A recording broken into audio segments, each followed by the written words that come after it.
बिस्मिल्लाहिर्रहमानिर्रहीम। अस्सलाम वालेकुम। Welcome to the Balish world. Students, आज हम स्टार्ट करने लगे हैं lecture number 3 from chapter number 8, kingdom fungi, the kingdom of recyclers. और आज जो है ना वो हम डिस्कस करेंगे रिप्रोडक्शन इन फंजाई। रिप्रोडक्शन का मतलब होता है नेक्स्ट जनरेशन प्रोड्यूस करना। तो जैसा कि हर लिविंग ऑर्गेनिज्म अपनी नेक्स्ट जनरेशन प्रोड्यूस करता है, वैसे फंगस भी अपनी नेक्स्ट जनरेशन प्रोड्यूस करती है। और फंगस के पास सेक्सुअल और एसेक्सुअल दोनों तरीके पाए जाते हैं। सो आज के लेक्चर में हम सेक्सुअल रिप्रोडक्शन को भी डिस्कस करेंगे और एसेक्सुअल रिप्रोडक्शन को भी डिस्कस करेंगे।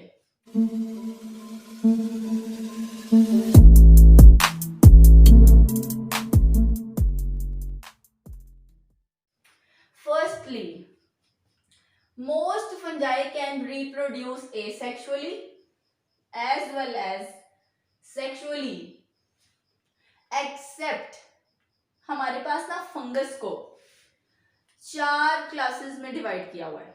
ठीक है, पहली है जाइगोमाइकोट्स, दूसरी है बेसिडियोमाइकोट्स, तीसरी क्लास है एस्कोमाइकोट और चौथा ग्रुप है deuteromycote. Deuteromycotes are also named as imperfect fungi. मैं फिर से रिपीट करने लगी हूं।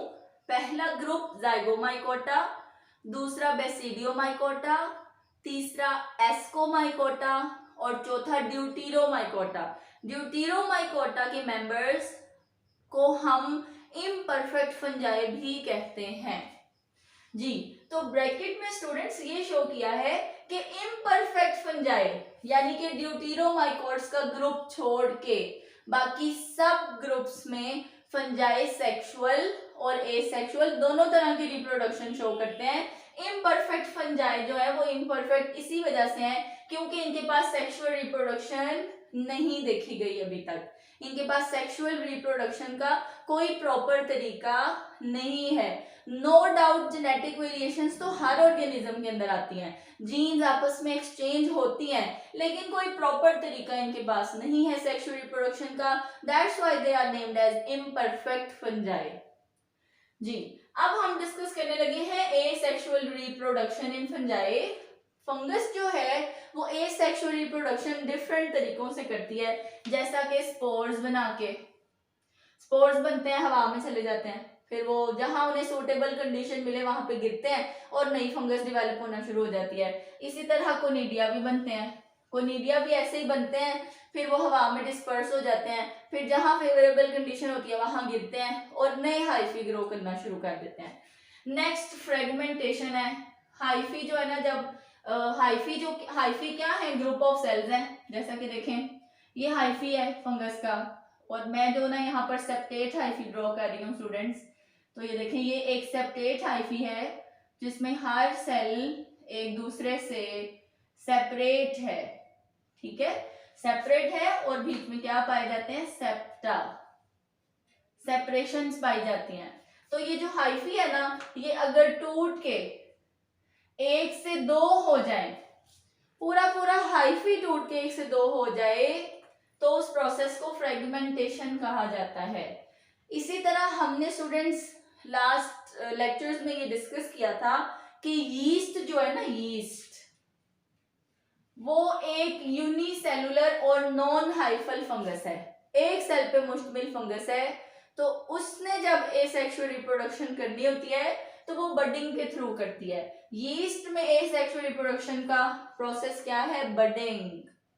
इसको हम फर्दर आगे डिटेल में भी डिस्कस करते हैं। अभी सबसे पहले मैं पहला तरीका डिस्कस करने लगी हूं, दैट इज स्पोर फॉर्मेशन।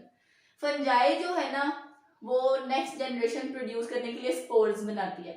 ठीक है स्टूडेंट, स्पोर्स को समझने से पहले हमने अभी बात की कि फंगस सेक्सुअल और एसेक्सुअल दोनों तरह की रिप्रोडक्शन कर सकती है। तो स्पोर्स भी जो होते हैं ना वो 2 तरह के होते हैं। एक स्पोर्स वो होते हैं जो एसेक्सुअल रिप्रोडक्शन से बनते हैं जिसमें माइटोसिस होती है, और एक स्पोर्स वो होते हैं जो सेक्सुअल रिप्रोडक्शन से बनते हैं जिसमें मियोसिस होती है। दोनों को भी डिस्कस कर लेते हैं। ये है हमारे पास स्टूडेंट्स हाइफी यहाँ पर ड्रॉ किया हुआ है, यहीं से डिस्कस कर लेते हैं। ये एक हाइफी है और हर सेल में एक न्यूक्लियस है, और ये न्यूक्लियस क्या है, हैप्लॉइड। तो जब इस हैप्लॉइड न्यूक्लियस के पास फेवरेबल कंडीशंस होती हैं, जब फंगस के इस हाइफी के पास फेवरेबल कंडीशंस होती हैं, तो ये फंगस क्या करती है, ये यहाँ पर इस न्यूक्लियस से सेल्स बनाना शुरू करती है और यहाँ एक स्टॉक बन जाती है। उस स्टॉक के ऊपर एक सैक बनती है जिसे स्पोरेंजियम कहा जाता है। ये स्पोरेंजियम है और ये हैप्लॉइड न्यूक्लियस जो है ना वो यहाँ पर आ गया है। अब ये हैप्लॉइड न्यूक्लियस क्या करता है, डिवाइड करके अपने जैसे बहुत सारे हैप्लॉइड सेल्स बना लेता है। रिपीटेड माइटोसिस होती है यहाँ पे, अगेन एंड अगेन माइटोसिस होते होते होते होते वो एक हैप्लॉइड सेल बहुत सारे छोटे छोटे हैप्लॉइड सेल्स में डिवाइड हो जाता है और उन हैप्लॉइड सेल्स को कहा जाता है स्पोर्स। तो ये स्पोरेंजियम के अंदर क्या बन जाते हैं, स्पोर्स। देखिए स्टूडेंट्स, यहाँ पर मैंने माइटोसिस की बात की, तो जब माइटोसिस होगी तो एसेक्सुअल रिप्रोडक्शन होगी, क्योंकि सेक्सुअल रिप्रोडक्शन करने के लिए दो चीजों का फ्यूज होना जरूरी है। अब फंगस के पास मेल और फीमेल जेंडर तो नहीं होता, फंगस जो है वो एग और स्पर्म तो नहीं बना सकती, लेकिन फंगस के पास ना हाइफी जो होते हैं ना उनके अंदर थोड़ा सा जीन्स का फर्क होता है। जैसे ये देखें, ये एक हाइफी है एक फंगस का, और ये है जी दूसरा हाइफी, इसका देखिए मैंने कलर चेंज कर दिया है, इसको हम पॉजिटिव स्ट्रेन कह लेते हैं, इसे हम नेगेटिव स्ट्रेन कह लेते हैं। अब ये दोनों फंगस ही हैं, ये दोनों हाइफी पर ही मुश्तमिल है, लेकिन इनकी जीन्स में थोड़ा सा फर्क है। तो जब दो जेनेटिकली डिफरेंट हाइफी एक दूसरे के पास आते हैं, उनके पास दो डिफरेंट तरह का जेनेटिक मेकअप मौजूद होता है और ये दो हाइफी आपस में क्या करते हैं, फ्यूज करते हैं। पहले इनका साइटोप्लाज्म फ्यूज होता है और फिर इनका न्यूक्लियस फ्यूज हो जाता है। ये देखें, अब ये ब्लैक वाला और ये ब्लू वाला, ये देखें ये ब्लू वाला न्यूक्लियस आ गया और ये ब्लैक वाला आ गया और ये दोनों क्या हो गए, फ्यूज हो गए। अब जो न्यूक्लियस बना है ना वो डिप्लॉइड है। अब जब ये डिप्लॉइड हो गया है तो अब इसमें मियोसिस हो सकती है, क्योंकि मियोसिस कभी भी हैप्लॉइड सेल में तो होती नहीं। अब यहाँ पर डिप्लॉइड होने की वजह से सेम प्रोसेस होगा, यहाँ से एक स्टॉक बनेगी और उसके ऊपर बनेगा स्पोरेंजियम और उस स्पोरेंजियम के अंदर बनेंगे मियोसिस के थ्रू स्पोर्स, डिप्लॉइड से हैप्लॉइड हो जाएंगे, क्रोमोसोम्स डबल से हाफ रह जाएंगे। तो ये स्पोर्स भी हैप्लॉइड हैं, ये वाले स्पोर्स भी हैप्लॉइड ही थे, लेकिन ये वाले स्पोर हैप्लॉइड से हैप्लॉइड बने थे माइटोसिस करके और ये वाले स्पोर्स डिप्लॉइड से हैप्लॉइड बने मियोसिस करके। तो जब स्पोर्स माइटोसिस करके बने तो वो एसेक्सुअल स्पोर्स हैं और जब वो मियोसिस से बने तो वो सेक्सुअल स्पोर्स हैं। इसमें दो हाइफी क्लोज आए, उन्होंने अपना साइटोप्लाज्म फ्यूज किया, फिर उन्होंने अपना न्यूक्लियस फ्यूज किया, तो हैप्लॉइड और हैप्लॉइड, ये देखें ये भी हैप्लॉइड न्यूक्लियस था, ये भी, ये दोनों आपस में फ्यूज हुए तो डिप्लॉइड हो गए। फिर ये स्टॉक बनी और फिर उसके ऊपर स्पोरेंजियम बना। ये जो स्टॉक बनती है ना स्टूडेंट्स, इसे कहा जाता है स्पोरेंजियोफोर, स्पोरेंजियोफोर। और उस स्पोरेंजियोफोर के ऊपर क्या बनता है, स्पोरेंजियम। अगर उस स्पोरेंजियम के अंदर माइटोसिस हो रही है तो एसेक्सुअल स्पोर्स, और अगर उसमें मियोसिस हुई है तो सेक्सुअल स्पोर्स। तो स्पोर्स को ऐसे देख के नहीं बताया जा सकता कि ये सेक्सुअल स्पोर्स हैं या एसेक्सुअल स्पोर्स हैं। तो स्पोर्स की रिप्रोडक्शन की बुनियाद पर दो टाइप्स होती हैं जो भी हमने डिस्कस किए हैं जी। Spores are produced inside reproductive structures called sporangia. Sporangia मतलब ये मैंने यहाँ पे स्पोरेंजियम लिखा है ना, एक हो तो स्पोरेंजियम, ज्यादा हो तो स्पोरेंजिया कहलाते हैं। स्पोर्स में बी प्रोड्यूस सेक्सुअली, ये जो हमने मियोसिस से समझाया, और एसेक्सुअली जो मैंने माइटोसिस से समझाया। स्पोर्स आर हैप्लॉइड, स्पोर्स हमेशा हैप्लॉइड होते हैं। ये देखें यहाँ पे भी मैंने एन शो किया है, यहाँ पे भी मैंने एन शो किया है। नॉन मोटाइल होते हैं, ये खुद मूव करके एक जगह से दूसरी जगह नहीं जाते, इनके पास फ्लैजेला नहीं लगे हुए, इनके पास सिलिया भी नहीं लगे हुए, और ये पानी में भी नहीं तैर के जाते, ठीक है। Not needing water, for their dispersal, इनको फैलने के लिए पानी नहीं चाहिए। अगर पानी के थ्रू फैलते तो फंगस हर चीज को तो लग ही नहीं सकती थी। फंगस के स्पोर्स हवा के थ्रू फैलते हैं और जहां फेवरेबल कंडीशन हो वहां गिरते हैं और नई फंगस जो है वो ग्रो करना शुरू कर देती है। These are very small, these मतलब spores are very small and produced in large number. ये एक स्पोरेंजियम के अंदर इतने इतने सारे जो है वो स्पोर्स प्रोड्यूस होते हैं। So dispersed by wind to long distances, और हवा के थ्रू ये लंबे लंबे डिस्टेंस क्रॉस करके दूर दूर तक फैल जाते हैं। When spores land on suitable place, और जब इन्हें अपनी suitable conditions मिलती हैं, क्या चाहिए फंगस को ग्रो करने के लिए? मॉइस्चर। तो जब इन्हें नमी मिलती है ना, देखें रोटी है, ब्रेड है, वो जरा सी भी नमी होगी उसमें तो उसको फंगस लग जाएगी, लेकिन अगर रोटी खुश्क हुई होगी, ड्राई होगी, तो फिर उसको फंगस नहीं लग सकती। They germinate giving rise to new fungal hyphae, जब सुटेबल प्लेस मिलेगी ग्रो करेंगे और नई फंगस बना देंगे। सो ये हमने डिस्कस किया है पहला तरीका एसेक्सुअल रिप्रोडक्शन का, दैट इज स्पोर्स। इसमें हमने स्पोर की सेक्सुअल टाइप भी एक्सप्लेन किया है। नेक्स्ट है जी हमारे पास कोनिडिया। ज्यादा होंगे तो कोनिडिया, एक होगा तो कोनिडियम। अब देखें जैसे हमने यहाँ पे स्पोरेंजियम बनाया था ना, स्पोरेंजियम के अंदर स्पोर्स प्रोड्यूस हुए थे। यहाँ पर देखें स्टूडेंट्स, ये फंगल हाइफी है, ये भी सेपरेट है, ये सेपरेट सेल्स हैं। इसमें से भी क्या होगा, एक स्टॉक निकलेगी और इस स्टॉक को हम कहेंगे कोनिडियोफोर।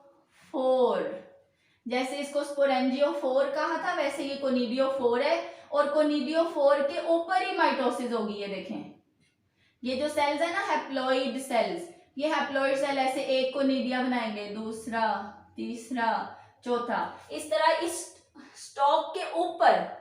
यहाँ पर स्पोरेंजियम के अंदर स्पोर बने थे, यहाँ पर कोनिडियोफोर के ऊपर कोनिडिया बने हैं। तो ये एक एक स्टॉक के ऊपर जो है ना वो तकरीबन 4-4 कोनिडिया बनेंगे। इस तरह से हाइफी के ऊपर जगह जगह पर ये कोनिडियोफोर्स बन के ऊपर कोनिडिया बनना शुरू कर देंगे। और जब ये कोनिडिया बहुत सारे बन जाएंगे तो ये भी स्पोर्स की तरह हवा से डिस्पर्स होके दूर दूर तक चले जाएंगे। पानी इनको भी नहीं चाहिए, ये भी ज्यादा क्वांटिटी में प्रोड्यूस होते हैं। डिफरेंस ये है कि वो स्पोरेंजियम के अंदर प्रोड्यूस हुए थे और ये कोनिडियोफोर्स के ऊपर प्रोड्यूस हुए हैं। ठीक है, so these are non motile, ये भी खुद मूव नहीं कर सकते। एसेक्सुअल स्पोर्स माइटोसिस से पैदा हुए हैं, which are cut off at the end of modified hyphae, और ये इस हाइफी के ऊपर लगे हुए हैं और वहां से कट होके हवा में चले जाते हैं, कॉल्ड कोनिडियोफोर। और इस मॉडिफाइड हाइफी को हमने किसका नाम दिया है? कोनिडियोफोर्स का। प्रोड्यूस्ड इन लार्ज नंबर, ये भी बहुत ज्यादा तादाद में प्रोड्यूस होते हैं। एंड कॉज रैपिड कॉलोनाइजेशन, और बड़ी तेजी से फंगस जो है वो अपनी ग्रोथ को कंट्रोल कर सकती है। कॉलोनाइजेशन मतलब नई नई जगहों पे जाके नई नई कॉलोनीज बनाई जा सकती हैं। जी स्टूडेंट्स, अब हम डिस्कस करने लगे हैं फ्रेगमेंटेशन। फ्रेगमेंटेशन क्या है? It is the simple breaking of mycelium of some hyphal fungi, each broken fragment give rise to new mycelium. अब हमारे पास अगर ये देखें एक हाइफी है और ये भी मैंने सेप्टेट हाइफी है या नॉन सेप्टेट भी हो सकता है, ये अगर बीच में से कट हो जाए तो इससे एक नई माइसीलियम बन जाएगी और उस वाले हिस्से से एक नई माइसीलियम बन जाएगी। तो फ्रेगमेंटेशन एक ऐसा प्रोसेस है जिसमें माइसीलियम बॉडी ऑफ फंगस में से कुछ हाइफी कट होके एक जगह से दूसरी जगह चले जाते हैं और वहां जाके वो ग्रो करना शुरू कर देते हैं और एक नई माइसीलियम डेवलप हो जाती है। ठीक है, वेरी सिंपल। नेक्स्ट बात करने लगे हम बडिंग की, और बडिंग किस में होती है? Unicellular yeast. ये देखें, ये एक सेल पे मुश्तमिल यीस्ट है, ये इसका न्यूक्लियस है, एक सेल में एक न्यूक्लियस। तो सबसे पहले क्या होगा?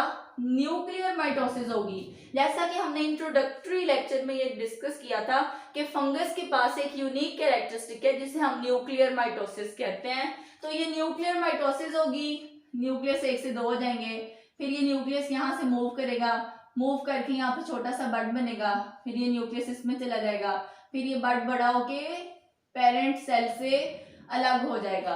कभी कभी बहुत ज्यादा बड्स भी एट अ टाइम बन जाते हैं, उसे मल्टीपल बडिंग कहा जाता है। अगर एक बड बन रहा है तो वो सिंपल बडिंग है, और अगर ज्यादा बड्स एट अ टाइम बनते हैं तो उसे मल्टीपल बडिंग कहा जाता है। So unicellular yeast reproduce by budding. So students, ये हमने 4 तरीके डिस्कस किए हैं एसेक्सुअल रिप्रोडक्शन के, जिसमें माइटोसिस हो रही है, ठीक है, through spores, through conidia, through fragmentation and through budding. अब हम बात करने लगे हैं फंगस की सेक्सुअल रिप्रोडक्शन की, जिसमें ये देखिए मैंने आपको जो सेक्सुअल स्पोर्स बनाने का तरीका बताया ना, वैसा ही सेम प्रोसेस है। सेक्सुअल रिप्रोडक्शन ऐसा प्रोसेस होता है जिसमें दो डिफरेंट जेनेटिक मेकअप की चीजें, अब यहाँ पर मेल फीमेल नहीं है, दोबारा बात कर रही हूँ, मेल फंगस और फीमेल फंगस नहीं होती, इनके पास कोई सेक्स ऑर्गन्स नहीं है, ये एग और स्पर्म नहीं बना सकते, लेकिन इनके पास हाइफी ऐसे होते हैं जिनमें थोड़ा सा जेनेटिक डिफरेंस होता है। तो हम सपोज करते हैं कि ये है हमारे पास फंगल हाइफी, जिसके पास एक तरह का जेनेटिक मेकअप है, और मैं इसको कह देती हूँ जी ये अल्फा हाइफी है।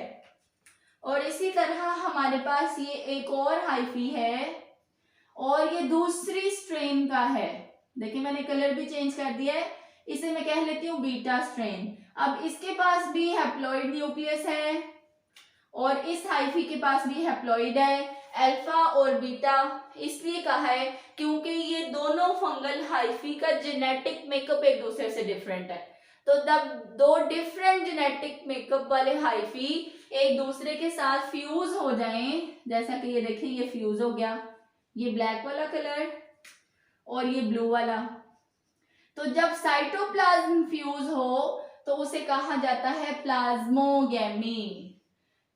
Cytoplasm fusion of cytoplasm is called plasmogamy. और फिर इसी तरह देखेंगे इसका हैप्लॉइड न्यूक्लियस है ब्लू वाले का, और ये ब्लैक वाला है, ये दो हैप्लॉइड न्यूक्लियस जब आपस में पास होते हैं, फ्यूज होते हैं, तो ये एक सिंगल न्यूक्लियस बना देते हैं। थोड़ा सा ही साथ ऐसे ब्लू भी शो कर देती हूँ, ऐसे ब्लू। तो ये अब जो न्यूक्लियस बना है ये डिप्लॉइड है, और अब ये डिप्लॉइड के अंदर आगे मियोसिस होगी तो सेक्सुअल रिप्रोडक्शन आ जाएगी। सेक्सुअल रिप्रोडक्शन का ना स्टूडेंट्स एक्चुअली में मकसद क्या होता है, ऑर्गेनिजम्स के अंदर वेरिएशंस पैदा करना। अच्छी से अच्छी वेरिएशंस पैदा होंगी तो ऑर्गेनिज्म अपने एनवायरमेंटल स्ट्रेस को, एनवायरमेंटल चेंजेस को टॉलरेट करने के काबिल होगा। अदरवाइज अगर सेम ऑर्गेनिजम्स चलते जाएंगे तो एनवायरमेंट तो चेंज हो रहा है, फिर ऑर्गेनिज्म सर्वाइव नहीं कर सकेंगे। तो सेक्सुअल रिप्रोडक्शन का मकसद एक्चुअली में जेनेटिक वेरिएशंस पैदा करना है ताकि ऑर्गेनिज्म अच्छे से चेंज होते हुए एनवायरमेंट में सर्वाइव कर सके। सो अभी मैंने बात की कि ये दो डिफरेंट हाइफी आए, पहले साइटोप्लाज्म फ्यूज हुआ, प्लाज्मोगेमी हो गई, फिर न्यूक्लियस फ्यूज हुआ तो कैरियोगेमी हो गई। लेकिन स्टूडेंट्स आप एक बात जो है वो नोट करें, मैंने आपको फंगस के 4 ग्रुप्स बताए हैं। पहला जाइगोमाइकोटा, एस्कोमाइकोटा, बेसिडियोमाइकोटा, ड्यूटेरोमाइकोटा। इसमें से ये जो सेंट्रल 2 ग्रुप्स हैं एस्कोमाइकोटा और बेसिडियोमाइकोटा, इन दोनों में जब सेक्सुअल रिप्रोडक्शन होती है, दो डिफरेंट हाइफी पास आते हैं, वो अपना साइटोप्लाज्म तो फौरन फ्यूज कर लेते हैं लेकिन अपने न्यूक्लियस जल्दी फ्यूज नहीं करते, एक लंबा फेज चलता है। देखो एक ही सेल के पास, ये देखो अब ये साइटोप्लाज्म जब फ्यूज हो गया तो अब ये एक सेल है, अब इस एक सेल में दो डिफरेंट जेनेटिक मेकअप के न्यूक्लियस मौजूद हैं। जब एक सेल में दो डिफरेंट न्यूक्लियस मौजूद हों तो इसे हम डाइकैरियोटिक सेल ऑफ हाइफी कहते हैं। ये देखें अब ये एक सेल से ना इन्होंने अपने न्यूक्लियस नहीं फ्यूज किए, ये देखें एक ब्लैक वाला है और एक ब्लू वाला है, ऐसे ही हाइफी जो है वो ग्रो करता जाएगा। ये देखें इधर और सेल बनेगा, इधर भी बनेगा, इसके पास भी ब्लैक होगा, इसके पास भी ब्लैक होगा, ब्लू भी होगा, इसके पास भी होगा, इसके पास भी होगा। इस तरह ये हाइफी जो है ना वो आगे ग्रो करता जाएगा और ये फ्यूज ही नहीं होंगे, एक लंबा अरसा ये ऐसे ही रहेंगे सेल्स, डाइकैरियोटिक रहेंगे। डाइकैरियोटिक मींस इनके पास दो न्यूक्लियस हैं। तो बेसिडियोमाइकोट्स और एस्कोमाइकोट्स के पास लेंथी डाइकैरियोटिक फेज चलता है। जब तक फेवरेबल कंडीशंस नहीं आ जाती, जब तक सेक्सुअल रिप्रोडक्शन करने के लिए फेवरेबल कंडीशंस नहीं आ जाती, तो ये दो न्यूक्लियस आपस में फ्यूज नहीं होते। ऐसा हाइफी जिसमें एक सेल में दो डिफरेंट जेनेटिक मेकअप्स के न्यूक्लियस पाए जाएं, उन्हें हम डाइकैरियोटिक या हेटेरोकैरियोटिक हाइफी कहते हैं। हेटेरोकैरियोटिक मींस दो different, hetero means different, karyotic means nucleus, दो डिफरेंट जेनेटिक मेकअप के न्यूक्लियस जब एक हाइफी में पाए जाते हैं, then that hyphae is called as dikaryotic और heterokaryotic hyphae. So sexual reproduction when fungi reproduce sexually, जब फंगस ने सेक्सुअल रिप्रोडक्शन करनी हो, then hyphae of two genetically different, तो ये देखें दो जेनेटिकली डिफरेंट, मैंने कलर से चेंज किया इसको, बट कंपैटिबल, लेकिन एक ही स्पीशीज के मेटिंग टाइप्स कम टुगेदर, पास आते हैं, then their cytoplasm fuse, plasmogamy होती है, फॉलोड बाय न्यूक्लियर फ्यूजन, फिर न्यूक्लियस फ्यूज हो जाते हैं, उसे कैरियोगेमी कहते हैं। But in Basidiomycota and Ascomycota fusion of nuclei does not takes place immediately, वो फौरन नहीं हो जाती। न्यूक्लियस की फ्यूजन साइटोप्लाज्म की फ्यूजन के फौरन बाद नहीं होती, वो तब होती है जब कंडीशन फेवरेबल आए, चाहे लंबा डाइकैरियोटिक फेज चलता रहे, कोई इशू नहीं है।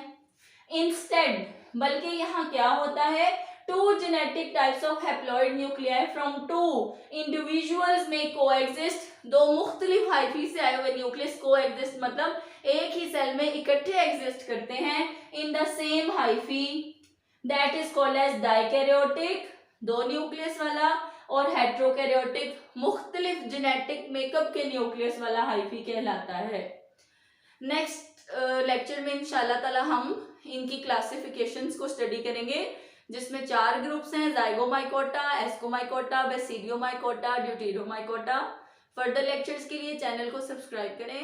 थैंक यू, अल्लाह हाफिज।